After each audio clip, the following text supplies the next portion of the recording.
Yo à tous, c'est TGN. Aujourd'hui on se retrouve pour parler du tant attendu pass d'extension de Pokémon épée et bouclier.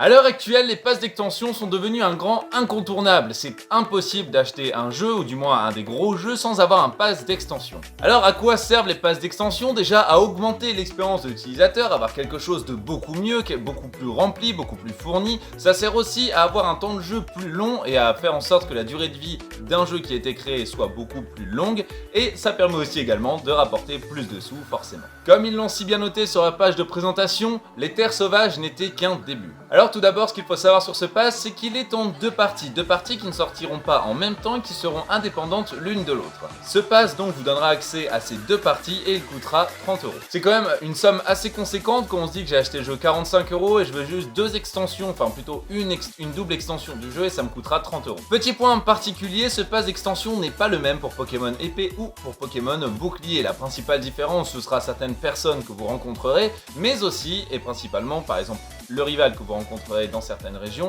et aussi les Pokémon que vous pourrez attraper. Donc ce pass est en deux parties. La première se passe à l'est de Galar et est représentée par deux personnes habillées en jaune. Elle se nomme l'île solitaire de l'armure et sortira en fin juin 2020. Le principe, ou plutôt le mot-clé de cette extension, c'est le perfectionnement. Ce nouvel environnement est principalement verdoyant et très naturel, beaucoup axé sur la nature et sur les grands espaces. Nous aurons l'arrivée d'un nouveau dojo et aussi donc des combats Pokémon qui auront lieu dans ce dojo, mais également d'un entraînement personnalisé par ces figures des personnes qui sont habillées en jaune. Et c'est l'entrée en scène de Mustar. Mustar qui sera votre mentor au niveau de ce dojo, mais qui a aussi été le mentor de Tarak, qui lui-même précédemment a été champion de Galar. Qui dit extension dit nouveaux rivaux. Si vous avez le Pokémon épée, vous aurez Sophora en ennemi, en rival, qui sera avec des Pokémon de type poison. Tandis que pour Pokémon bouclier, il s'agira de Saturnin de type psy. Et nous avons l'arrivée d'un nouveau légendaire, un Pokémon légendaire qui s'appelle...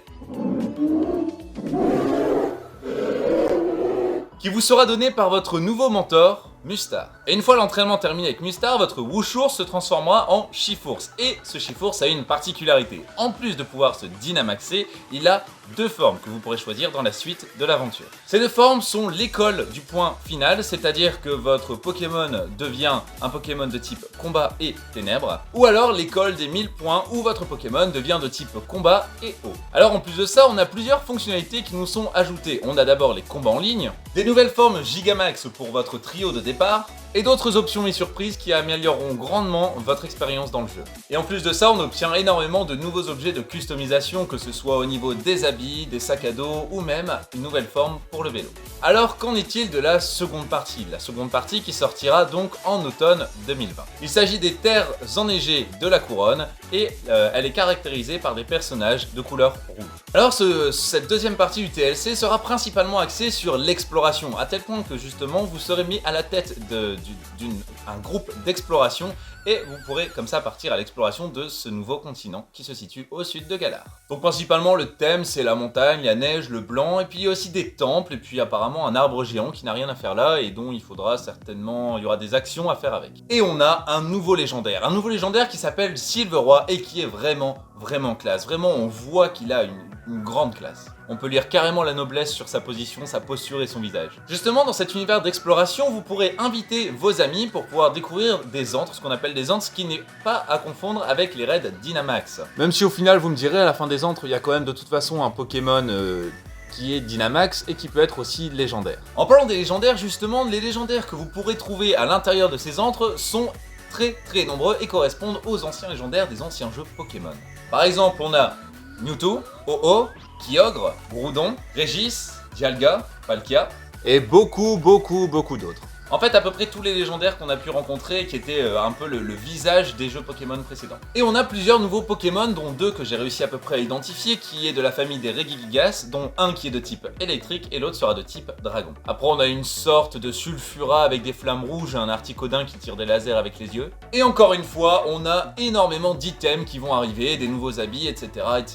Et ce qui est vraiment génial et qui sera très appréciable pour nous joueurs, c'est que dans ces deux DLC, dans ces deux parties du DLC plutôt, eh bien ce sera exactement le même fonctionnement que dans les terres sauvages, c'est-à-dire pleine liberté de mouvement, les caméras en 3D, vous pourrez vous déplacer librement et interagir avec le monde. Et ça c'est vraiment le point vraiment positif de Pokémon épée et bouclier. Et à la fin il faut comprendre que ces deux DLC, enfin ces deux parties de DLC ne sont qu'une partie des choses sur lesquelles ils sont en train de travailler à l'heure actuelle, puisque c'est toujours en cours de développement, ce n'est pas encore finalisé, et bien sûr ils ne vont pas nous montrer les images finalisées, ce serait un peu dommage, ils préfèrent nous teaser avec des images un peu anciennes, parce que forcément le premier DLC, avec l'île solitaire de l'armure, doit être quasiment terminé, puisque quand même elle sort dans pas longtemps. Mais si ces deux DLC ne sont qu'une partie des projets sur lesquels ils sont en train de travailler, ça veut bien dire une chose, ça veut dire que prochainement, il y aura d'autres DLC avec d'autres îles, d'autres extensions, peut-être encore des nouveaux Pokémon qui va arriver dans ce nouveau Pokémon épée et bouclier. Point très important à noter, Pokémon Home arrive très bientôt, arrive même